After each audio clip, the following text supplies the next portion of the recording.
So let's take a moment and center into that inner Christ. We know the inner Christ is the true teacher, and so we listen to you, God, from within and what you have to say to each of us. Thank you, God. Amen. All right, so is it hot enough for you? It's hot enough for me, I'll tell you. It's hot. It could get hotter? It is going to get hotter. Yeah, I have a friend in the Gulf Coast of Florida, talking to him on the phone last night, and he was complaining because it was raining and 80 degrees. I'm saying, well, you could be here. Anyway, it's 100. No, anyway. So it's good. We need that heat. So today, we're going to once again align with our truth statement, because in May we are celebrating the power of God's inspiration. And in Unity, we affirm positive statements, but they're really deeper than positive. They're constructive statements, because we are aligning the best we can with language to that deep spiritual truth. So I'm going to invite you to affirm this with me 3 times, and with enthusiasm, and with engaging your movement system, because it gets you going. It gets it engaged all throughout you. And you can use whatever hand motions you want if you want to. You don't have to. And we're going to align with this. And then, as usual, I'm going to invite you to affirm it to somebody near you if you want to. Some people are like, thank you, I don't like audience participation. That's okay. You don't have to do it. All right. But let's align with this the 3 times, not to make it true, but because it is. All right. So here we go. Let's do it. I lift up my vision to the highest good. I lift up my vision to the highest good. I lift up my vision to the highest good. And it is always a good thing to have somebody affirm that for you. So if you want to, take a minute and use the pronoun you, and let people affirm it to you, and you affirm it to them.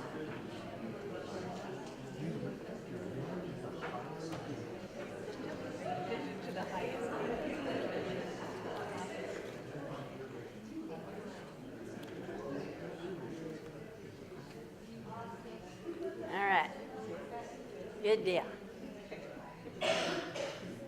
Puts that lift in your day. Puts that lift in your energy.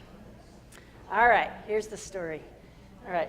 This couple was going to see some old friends of theirs, and they'd never been to visit their friends before. Their friends had moved, so they were in a new town, in a new place. They didn't know really where they were going, but their new friends that they were going to visit lived way out in the country. And so it was going to be necessary for this couple in their rental car to drive down a long dirt road, which actually became quite narrow the more they got out in the country, and it wasn't much more than a narrow lane, and on either side of it there were farmer fields and fences, so there wasn't too much way to go. You just pretty much had to stay on the road. You couldn't go around things too much, so they're driving down the road, at a pretty good clip, too fast really for a dirt road. And all of a sudden, there looming in front of them is this giant mud hole. And there they were. They had no choice but to try to go right through it. And you know what happened, right? They got stuck right up to their axles. Anybody ever lived on a dirt mud road? I have. Not much fun, is it? Interesting. Okay, I've been stuck. He was having fun. Okay. I've been stuck a few times. Anyway, so they get out of the car, and they're looking at it. They kind of had to step a little bit in the mud hole there, and they're looking at it. And the first thing they do is say a few choice words, right? And then they are mad that that the hole is there in the first place. They're mad that they got stuck in the rental car. They're too far out in the country. The cell phone's not going to work. Then they get mad at themselves. They say a few choice words of self-blame. And then they're like, what are we going to do? So they do their best. They kind of try to push and pull. Of course, it didn't do any good. And they have just about realized, I don't know what we're going to do. We're stuck here. And then they look, and here down the road, they see a farmer coming with his oxen. And they're like, well, that's interesting. And he comes up to them, and he said, for $50, I'll hitch up my oxen here, and I'll pull you out of this hole. They're like, well, this is a deal. So he hitches them up, and he pulls the car out of the hole, and then they pay him, and he looks at him, and he says, you're the 10th car I've pulled out of this hole today. and the couple looks at him, and they look out at these extensive, beautiful fields, and they say, well, when in the world do you have time to plow your fields and take care of your crops? They said, do you plow at night or take care of them at night? And he looks at him quite seriously and he says, oh no, night is when I fill the hole up with water.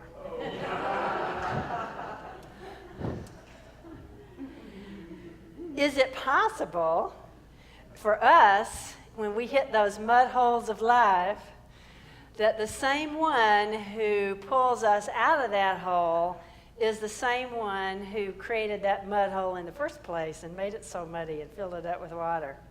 What do you think?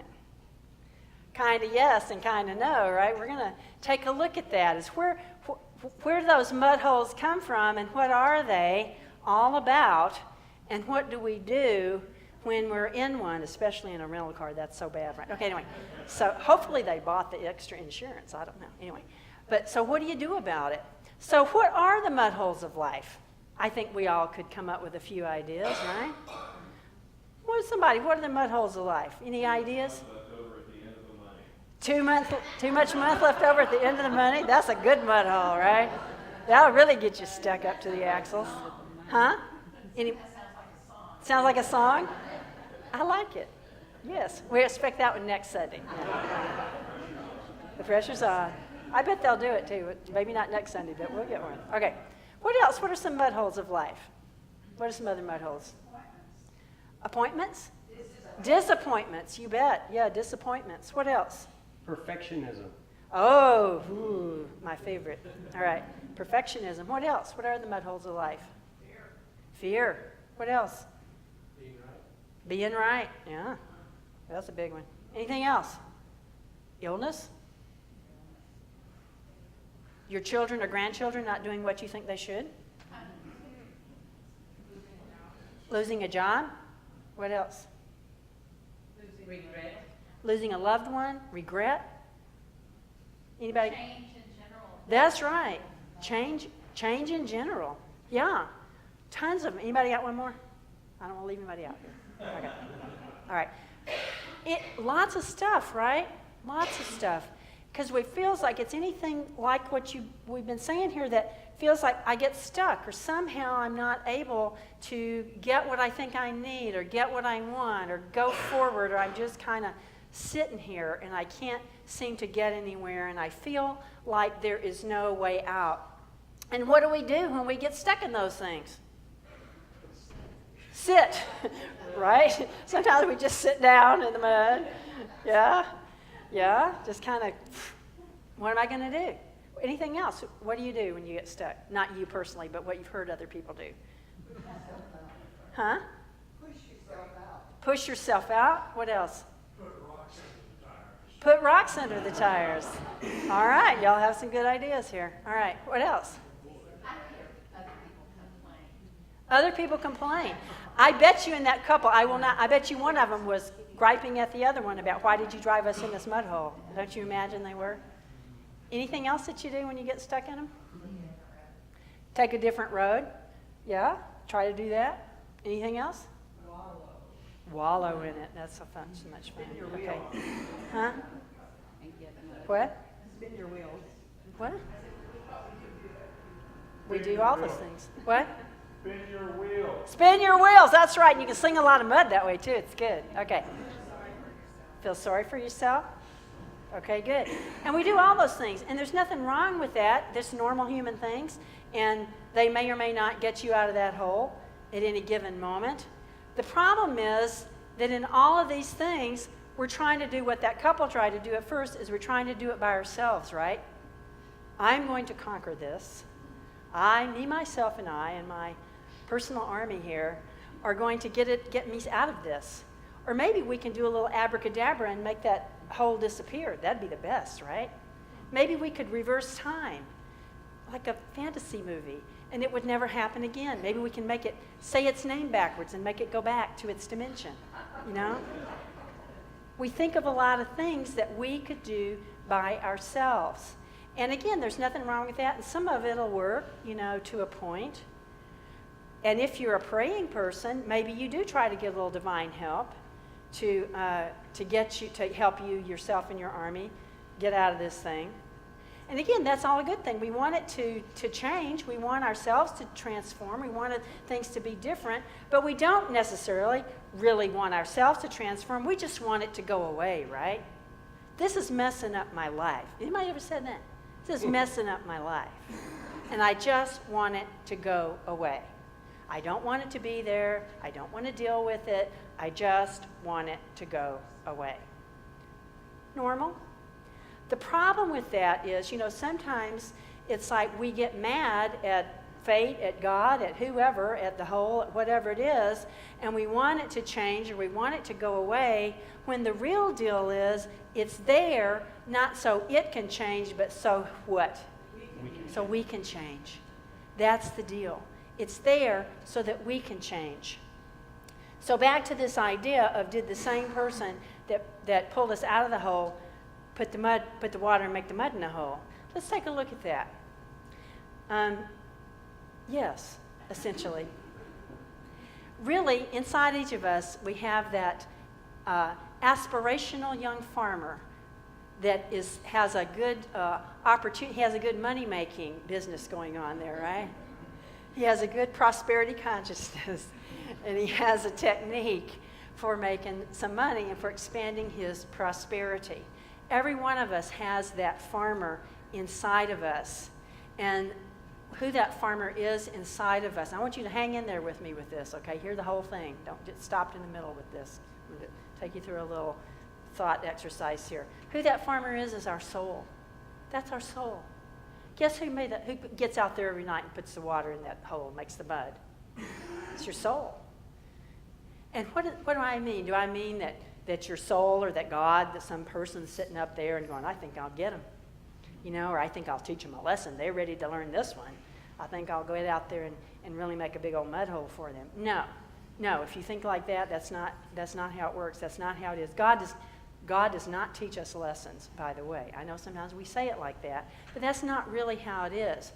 Who teaches us lessons? We do. We teach ourselves lessons. And at the back of that is our soul, is that aspect of us that's sort of between the absolute, between divine mind and the absolute, and between our physical and psychological, emotional manifestation.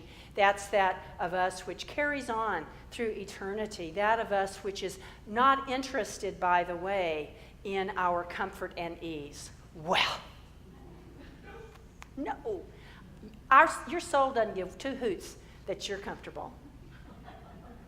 Well, you may go home and have a talk with it, okay? We need to negotiate this thing here. What your soul is interested in is growth, right?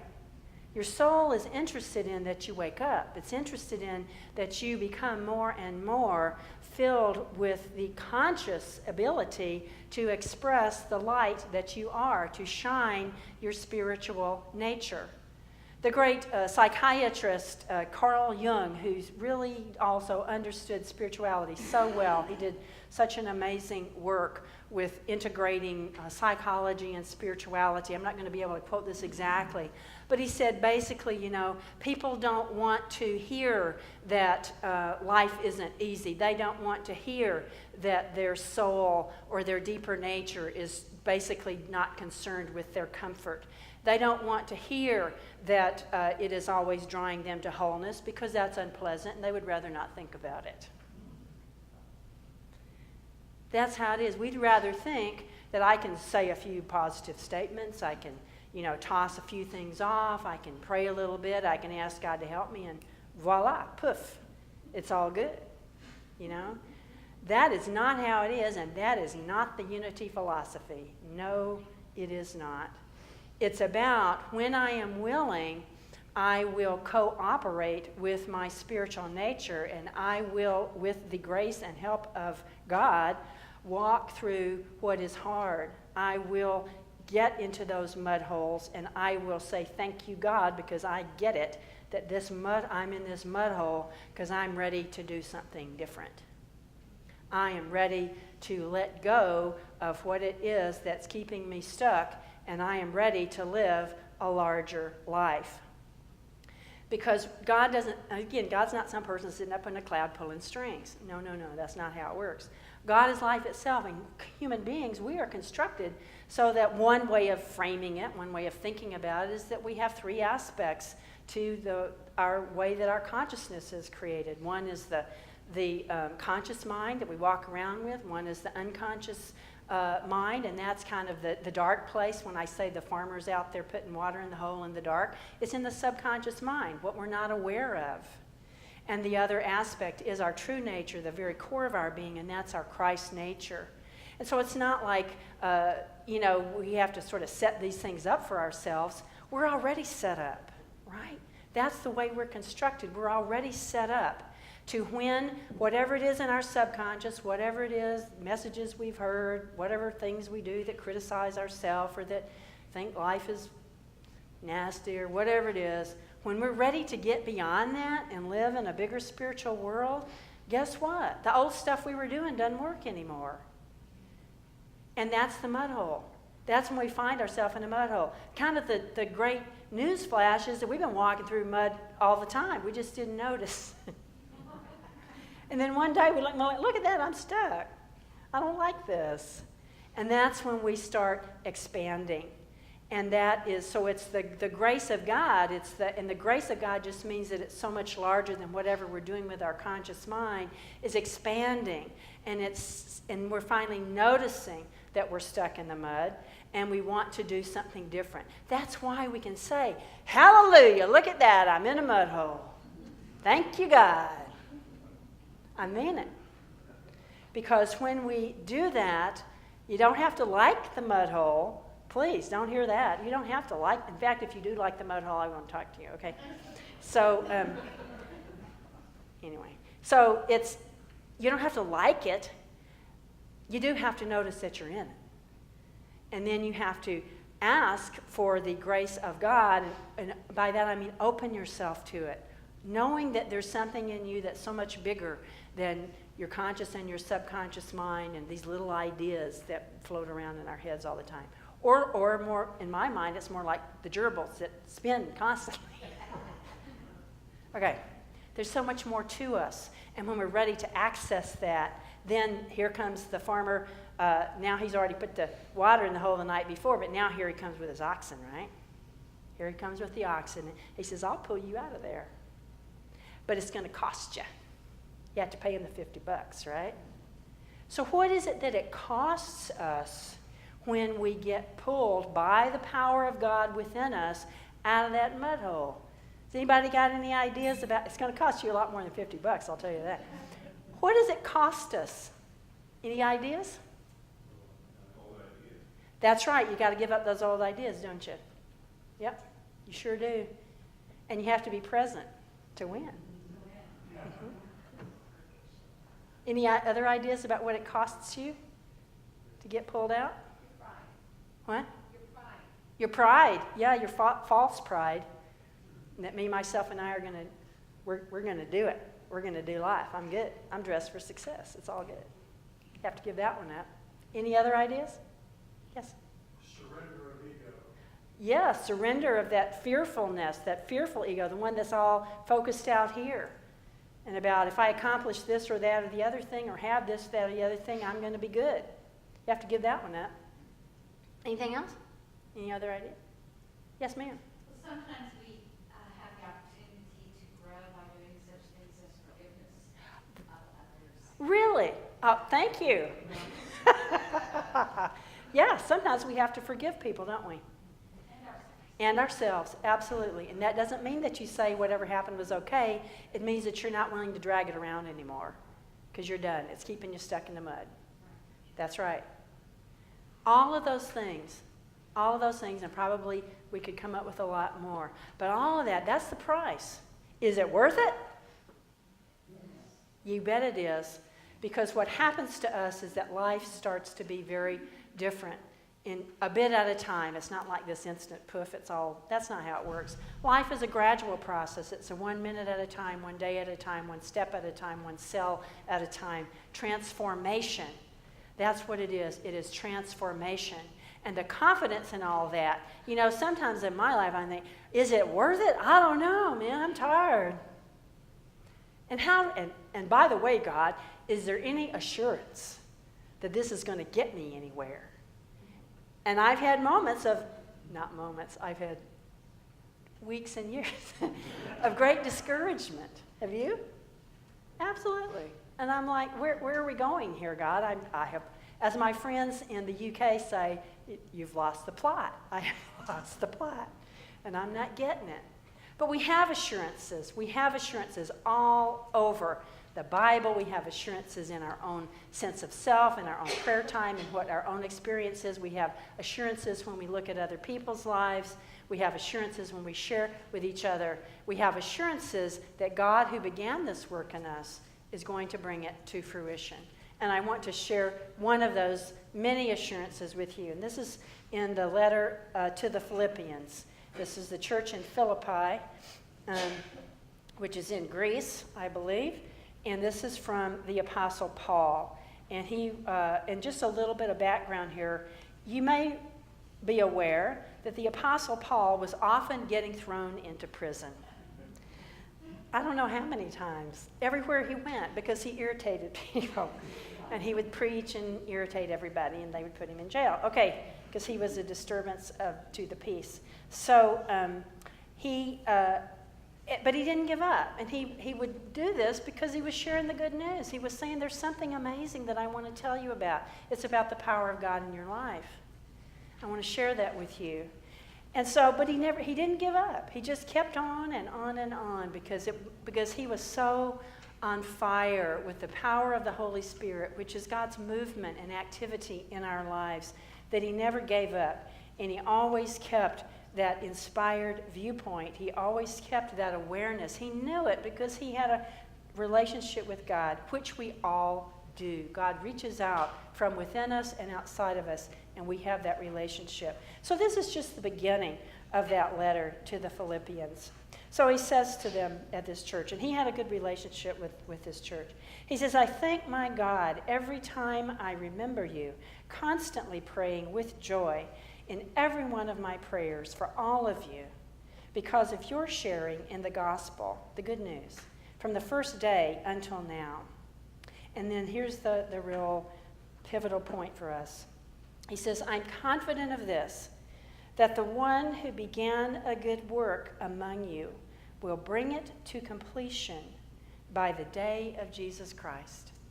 I am confident that the one, meaning God, meaning the Christ presence in us, who began a good work among you, men who began to wake you up. You began to see what was going on in your lives, and you began to be willing to be transformed and to live in new ways and to live with new power from the Spirit within. I am confident of this, that the one who began a good work among you will bring it to completion, will bring it to fulfillment by the day of Jesus Christ. Will bring everything that is in us, that is who we are, into fulfillment through the power of the Christ in us. Be assured that whatever it is that you're going through, whatever it is that's occurring in your life, it's just a mud hole. That's all.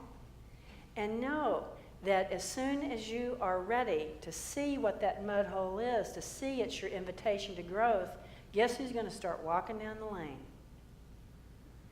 The guy with the team of oxen, right? And you're going to be pulled out. I want to share with you this brief poem. This is by John O'Donohue, who was a wonderful Irish poet and a great writer. And this is his poem about belonging. So this is what God is conveying to us, knowing that God's always going to see us through. He writes, may you listen to your longing to be free. May the frames of your belonging be generous enough for your dreams. May you arise each day with a voice of blessing whispering in your heart. May you find a harmony between your soul and your life. There's the thank you, God, for the mud holes part, right? May the sanctuary of your soul never become haunted. That's when you're cussing about those mud holes, right? May you know the eternal longing that lives at the heart of time. May there be kindness in your gaze when you look within. May you never place walls between the light and yourself. And may you allow the wild beauty of the invisible world to gather you, mind you, and embrace you in belonging.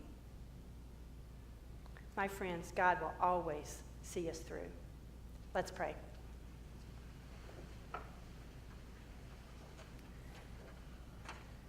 Mother, Father God, we're grateful and we're thankful that your love is greater than anything that would hold us back. And so it is. Amen. When you walk through the storm